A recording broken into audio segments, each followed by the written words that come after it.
Well, how you guys doing out there in movie land? This is Mike Redman and Darren Redman with the Around the Ballpark podcast. Don't adjust your sets. We are not talking baseball here tonight. We are talking 2025 summer movie releases. This is our new series, and this is our episode number 2. And we are talking about the movie Hurry Up Tomorrow. You see it's a little small image there in the top right-hand corner, or your left, depending on which way you're looking. This movie is coming out this Friday. Today is May the 12th. So they'll be coming out, do the math, kids. That is Friday, May 16th. And it's going to be coming opposite Final Destination Bloodline. So if you want to do a double feature, this would be a great way to kick that off, or maybe a Friday, Saturday, or a Friday, Sunday, whatever you want to do. But Darren, first off, how are you doing? And second of all, are you excited for this movie? Well, first of all, I have nervous trepidation about this movie, and that's a good thing. And I'll explain why when we unpack the movie. But yes, the short answer is yes. But I'm nervous because I'll give you a little teaser. Any sort of remake of an idea of a movie, I get a little nervous. Like, don't mess it up. That's right. Yes, that's great, and that's a perfect teaser. Before we chat about it, of course, our folks over at Nashville Tax Solutions. This guy right there, Christopher Bennett. Hi, Chris. He's live right there in studio, but he is part of the team there at Nashville Tax Solutions. We want to tell you a little bit about them. Those of you watching, maybe for the first time, they are our proud sponsor here at the podcast of now what is 2,180 something subscribers. We are getting close to 2,200 subscribers. So hit that button if you are watching this and you haven't done so already. We appreciate it. But Darren, could share a little bit about Nashville Tax Solutions. Palm Bay, Fort Pierce. Are tax problems weighing you down? Behind on filings? Facing a lien? Nashville Tax Solutions here with the expertise and dedication that you need. Their experienced team handles the IRS, so you don't have to. But don't just take my word for it. Don't just take Mike's word for it. Listen to what clients have to say. One recently told us Chris Bennett and his team turned a nightmare into peace of mind. They're sharp, they're honest, and they truly care. So don't let tax stress take over your life. Call 855-627-4829.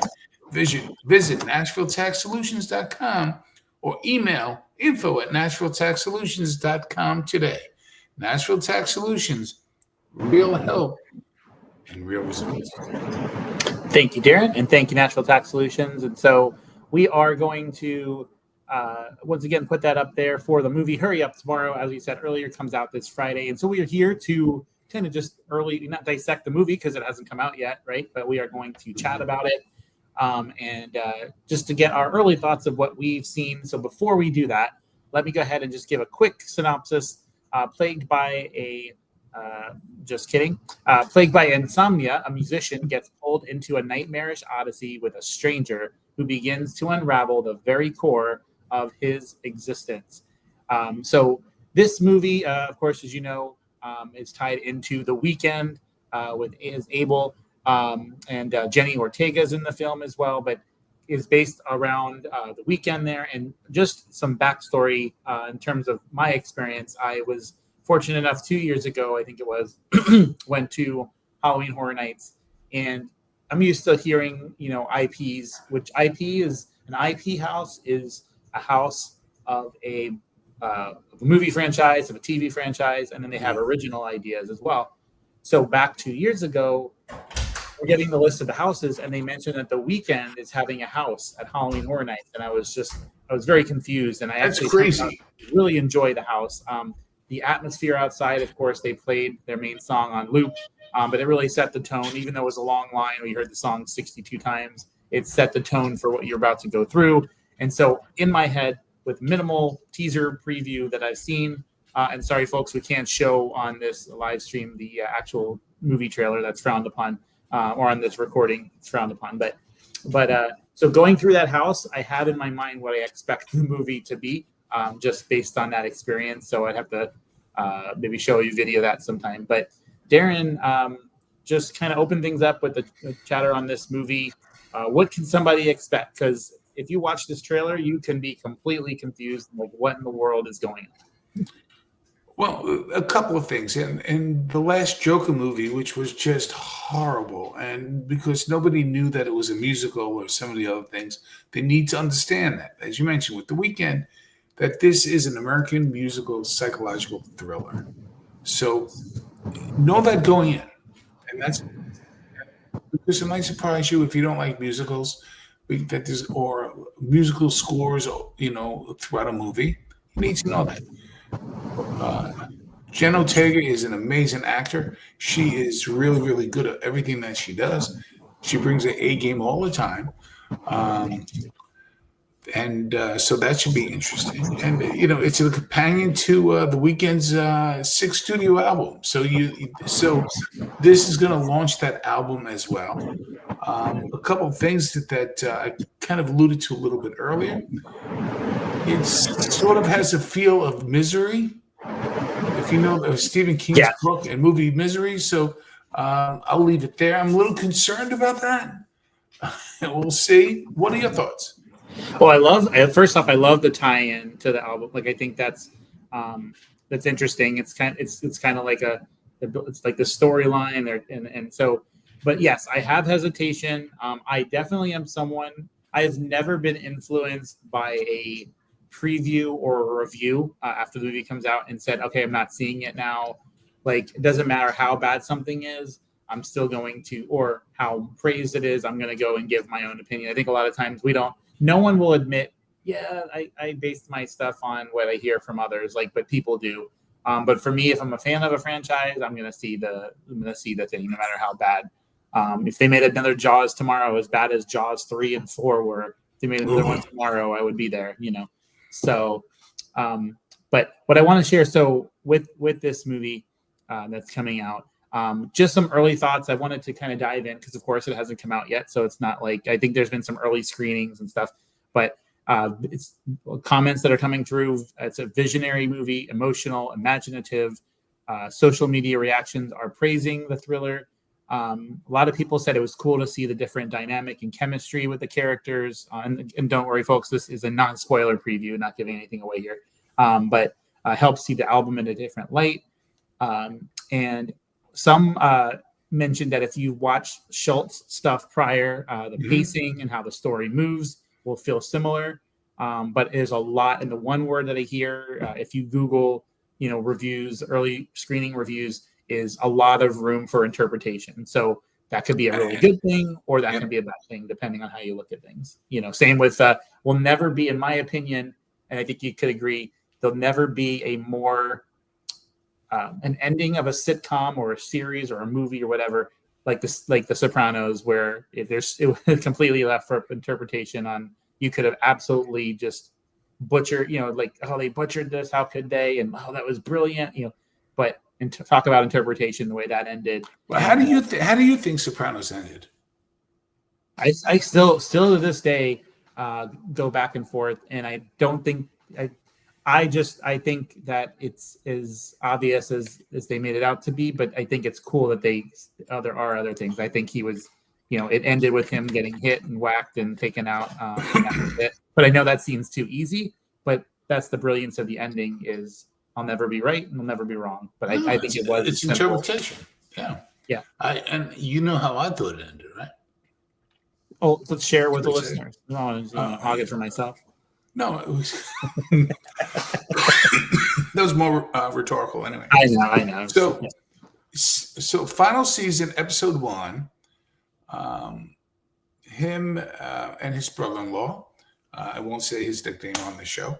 Are in a rowboat, and they were talking about what must it feel like when you die, and they both agreed that you kind of just go black. So that was a little foreshadowing. I believe what they did was actually, in its simplicity, and I did not like the ending, but in its simplicity was so complex. I believe that you and I were murdered. That somebody shot and killed the audience because it just ended. So I really believe that's so we don't know what happened because we were murdered. because you never see it coming. You don't know how it feels. Everything just goes black. It just goes, but now I appreciate it this far removed. I'm like, okay, like now because it's like I'm not invested in now.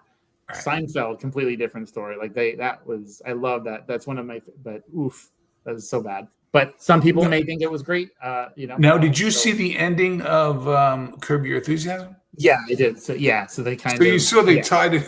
Yeah, that's what we should have done. Right, I love that. Yeah, because they know that the Seinfeld ending was bad. Yeah, it was really bad.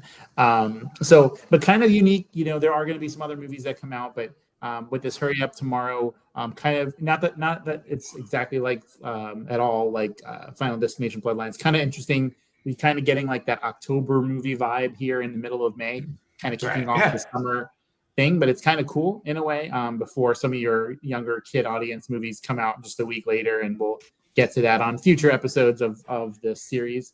But so I want to end on my end, and then Darren, I'll let you tie in your final thoughts. So we have a panel that there's a total of 5 of us that are just basically looking over the previews, reading the different thoughts and stuff like that on the film, and giving our thoughts here. So I'll read that across the board. I'm giving it a 5.5 on my end. Darren has given it a 5 on his. My wife Eileen has given it a 5. Aiden, my son, given it a 5. He just turned 18. And then Dakota, with the highest rating, giving it a 6. So across the board, this is not an above average rating on there. 5 basically across the board. What that tells me is that they echo the sentiment of your worry and certain things that you shared. But I feel like we're not going to be disappointed in terms of the production, in terms of like the bells and whistles, but trying to follow along and do it justice compared to what it was in the past in terms of what we're comparing it to could fall short. So I think that's why the 5. But your final thoughts? No, I agree with that 100%. I think it's going to be ambitious. I think it will get some nice reviews for its risk taking. I'm a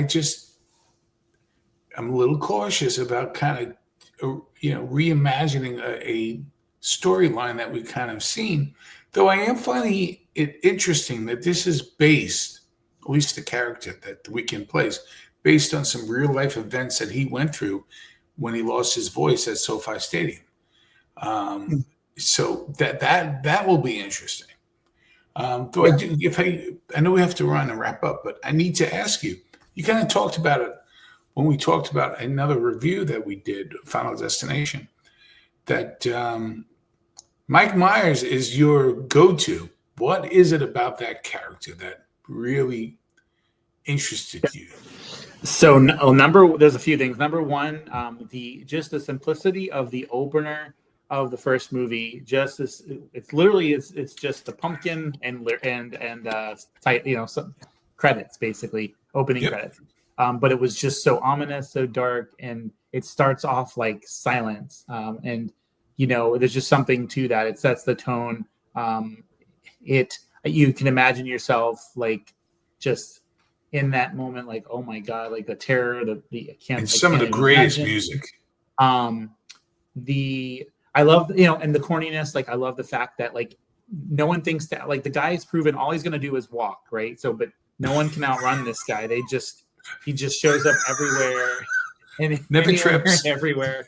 But one of the things still to this day, and those, I mentioned Halloween 1, but there's so many great movies. They butchered the finale in terms of some parts they got it right, but I feel like the second to last movie, Halloween Kills,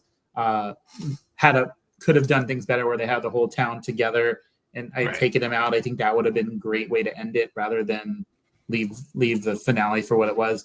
But one of the questions I always ask, he just escapes part 2, knows how to drive. Like his entire young adult life, he's child life, he's in behind bars, and he just picks up a vehicle and he's a pro. Like, because these kids in the video games, they just learn it all. Yeah, that's gotta be. He must have been playing some video games. But between that, the theme song, I've done the Halloween Horror Nights houses before, just the ambiance of it, his stature. He's just. I remember there being one room where it was like strobe lights, and they had like 15 of them of Michael Myers, and like Some were stationary. Some they would come at you while the strobes were coming. It was terrifying if you're a horror fan. But the cast, like, in the different movies, Halloween 2, by the way, just similar like Jaws 2, like doesn't get the appreciation and love that it deserves. Like Halloween 1 was awesome, but Halloween 2, the original one, not the other 15 Halloween 2s, but the first Halloween 2, Right. so good. And what's great about that one, if you watch like the AMC Fright Fest and things like that, and they have the marathons, they have to, usually part 2 is not part of, they have to buy, like that's the only time of the year that they'll get it. If you try to find that movie on any streaming service, it's not available. It's almost like the only time you could see that movie unless you buy it is during that Fright Fest and that one time, But don't you like that in a way? Like there's a part of me, like I know I'm old as dirt, but it's like I used to like that Wizard of Oz was only on a certain time of year, and now you just get it loses something. I don't know. I like you can watch It's a Wonderful Life in May or something, or things like that. Well, don't do that. Just don't do that. Yeah. But it is funny though. Like I find myself saying things like, I have to, like Shark Week, I have to watch Jaws. Like I don't have to. And I love the fact that it was PG, right? Like not that it was like terrifying, but like I love the fact that it was PG. The ratings, something to be said about the ratings of Howard the Duck and Jaws being PG. No. First of all, people, I want you to understand we have 30 of these. But the fact that Mike, as usual, sets the bar real high by finding a way to bring forth a Howard the Duck reference blows my mind. Yes. Why wouldn't there be a Howard the Duck reference in a Hurry Up Tomorrow preview? That's right. Yeah. Never know where we're going to wind up, right? So, both begin with H's. Makes sense. Yeah. So, but I'm looking forward to this.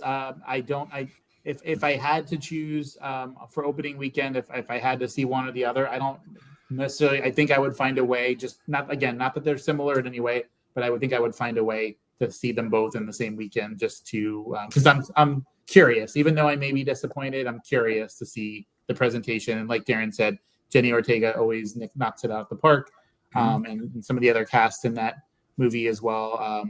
Looking forward to seeing how they do.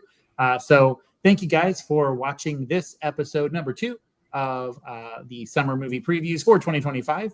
Hope you get out to the theater and support and watch whatever movie you choose. In the theaters. Yes, we will. And until next time, folks, we have 28 more of these. So until next time, we will see you around the ballpark.